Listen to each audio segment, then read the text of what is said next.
Howard used to do My Left Foot. Yeah, yeah. And he would try to finger a stripper with the foot, and it didn't go where he wanted it to go. I'm sure this wasn't this week, this past week. No, it was about 48 years ago. Yeah, exactly. The way that show has changed. If you think about just Howard, just think about that. Oh. The shit we used to do 15 years ago, we would be arrested. We'd be arrested. I was watching because we had such an amazing time here with the Stuttering John Melendez on Thursday. Don has lost his mind. He is out of his fucking mind. Yeah. Out of his fucking mind. His face looks like a bee sting gone awry. What happened? I think he's storing up nuts for the winter. He really is. I'm hibernating. Hibernating. I'm hibernating. How many people went to the brokerage? I bet there were 4 people there. I was there Friday night. Oh, you were? Oh, you went such a ball breaker. Friday night. Good for you. You show up. My buddy Vinny was hosting the show. My cousin Vinny. My cousin Vinny was hosting the show. Who's Vinny? Is it Vinny D'Agostino? He's the guy. Is. Yeah, I've known him he's been in comedy like a year. Yeah, and, so have I. He's really good. He used to be an FBI agent. Doing comedy for a year. Yeah, for a year. Oh, wait, he's an FBI He agent? used to be an FBI agent. Female body inspector? And, yeah, hubba. Hey, guys, something I have with the girls. John do well? Well, I'll ask it again. Did John do well? The crowd was a little sparse, let's say. A little sparse? I can attest to this. I've been to the brokerage many times. The sparse girls?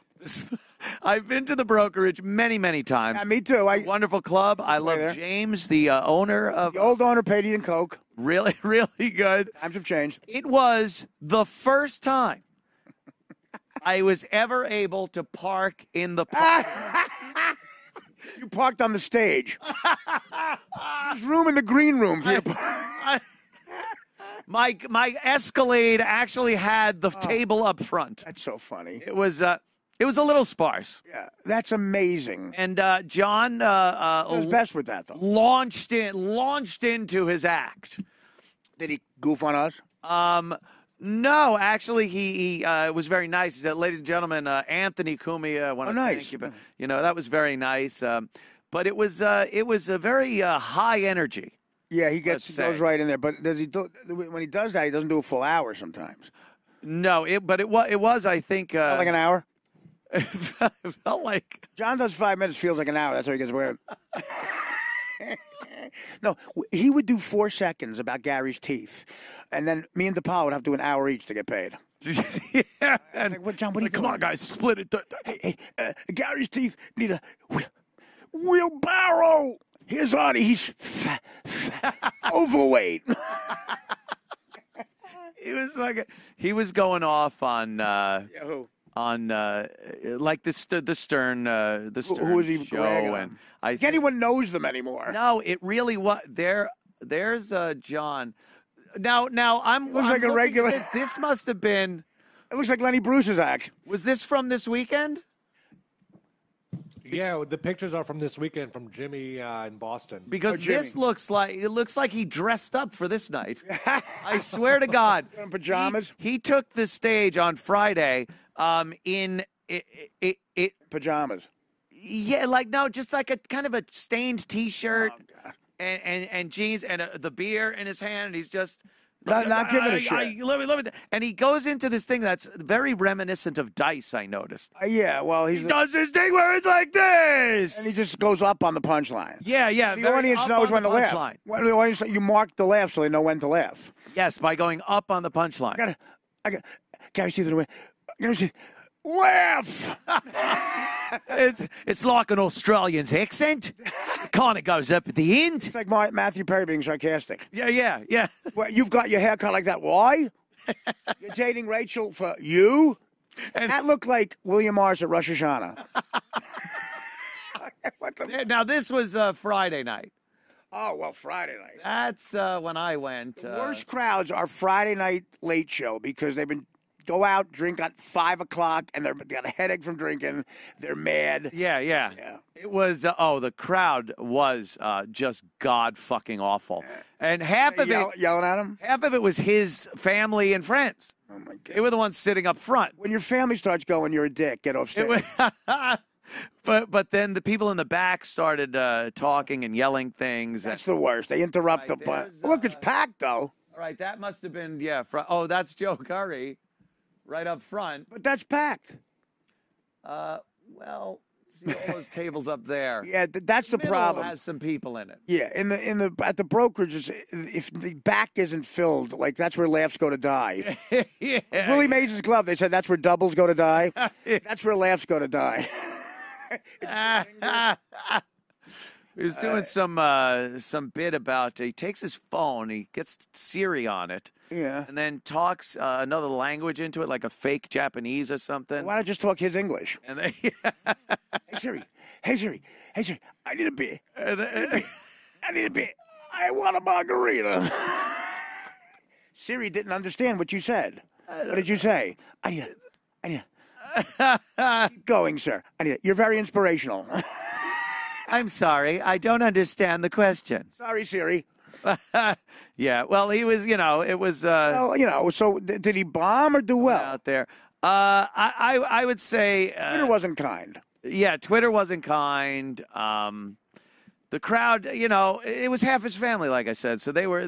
He charged them and hollering. He leaves with their money. And yeah, maybe that's it. But it was amazing. I can't get away with that. I had a fun night. It was great. Were you yelling? No, I sat way up on the side and just watched. I looked on. It's hard. It was hard when you started doing comedy on Stern. He would come to see you on like a Saturday night. I mean, it was so nerve-wracking. I'd rather do stand-up at the Oscars because, he's going to get on the mic Monday and go, here you go. This is the worst second in the history of a comedian's life. So I saw Artie Friday. He burps a little bit. Yeah. What the fuck is coming? This could make your career. I'm on a sitcom or I'm fucking sweeping hair at my mother's salon. It really was, Yeah. It was always nice, but he was brutal to John. I don't know why John continued with anything. John had a band. Howard said it sucked. Yeah. Stand-up, it sucks. John goes to do the Tonight Show. It sucks. Yeah, it was. Jay sucks. If we wrote questions for John and sent him out, that was fine. Amazing at that. That was fine, but that was it. Offensive questions with a stutter. He was great at that. Yeah, perfect. He thinks he's a brilliant, he thinks he's Andy Kaufman because of that. Yeah. He was perfect at that. He was. And Fred would write and Jackie would write questions. They were so fucking funny, man. Oh, yeah. Oh, and, Herman Munster, Fred Gwynn. Fred Gwynn, oh, yeah. Didn't like to talk about the Munsters. Right. So John waits online for 4 hours and gets up front and goes, when you paint paintings, do you sign Fred Gwynn or Herman Munster? And Fred goes, John, I'm going to pretend I didn't hear that question. And then he leaves 4 hours. One of the greatest, it's a movie setup.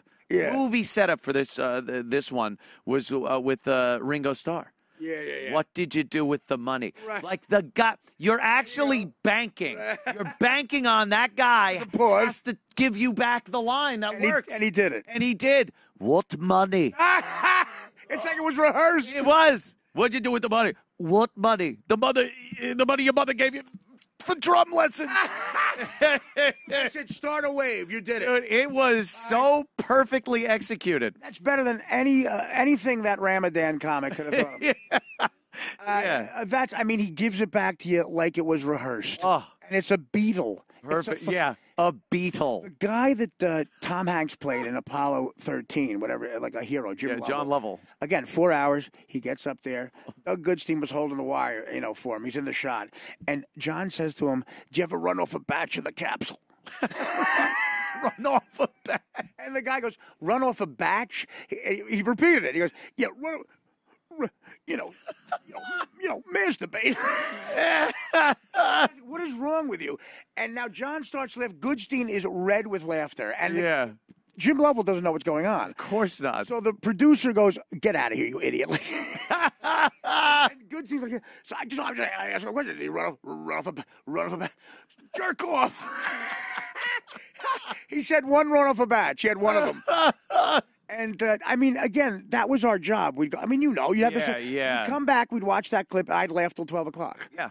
Just fucking run off a amazing. batch. Run off a batch to a fucking guy. The guy that was supposed to die in space. And because of their brilliance and resourcefulness. Tom Hanks played him in the movie. And there he is being asked if he ran off a batch. by some stuttering fucking. He had to make brakes on a capsule out of a blender. Yeah. They fucking rode a time bomb home from the moon. No, and this motherfucker. It didn't occur to me to run off a batch. I ran off a batch when I got home. Yeah. This idiot. This guy who should be working at a Massapequa fucking laundry. Asked me if I ran off a batch. As if I ran off a batch. I think Fred rewrote that. In my mind, I'm calculating trajectory. And this guy. How did Fred and Jackie and I get every Emmy for that? Oh, so amazing. It's not funnier than fucking Third Rock from the Sun. And that's another thing that kind of is a statement on today's society. There was no one back then. You would be hard-pressed to find anyone. People could find that obnoxious, rude, whatever. Right. But no one didn't find that funny. Of course Like you'd get businessmen, doctors, whatever the fuck, are laughing, going, that's fucking hilarious at the balls. And the fucking spontaneity of some of it. Right. The guy from National Enquirer, very feminine, I don't know. But he was a good guy. He was, didn't know he was on mic, a hot mic, I guess, and he's waiting for us. He had asked show business question, and he farts. And it's the loudest fart. You just hear, like, without question. He admitted he farted. So Fred starts putting that to different songs. Now, again, look, it's not going to win any Brainiac awards. Right. But we come back. I'm 35 years old, whatever. I'm trying to do well in life. I laughed, Anthony. He put it to For Those About to Rock, fire. And every time he said fire, he played the fart. I said, Howard, I got to leave. I got to get out of here. It's brilliant. I couldn't stop. I walked past the Catholic channel laughing. What's wrong, Father? For those about to rock. There was a question about, Hillary Clinton doing a guest spot on the fucking SAG Awards. Everyone's fucking laughing at it, but no one's saying, how do you spell Norris on the Edward R. Murrow Award? Exactly. Yeah, the Marconi Award isn't being etched with Fred Norris's name. Throw Fred and Jackie something for that. Yeah. Sal and Richard must, look. Fucking hilarious, man. Those about to... The guy was so embarrassed by it. And again, I don't know what his lifestyle is, but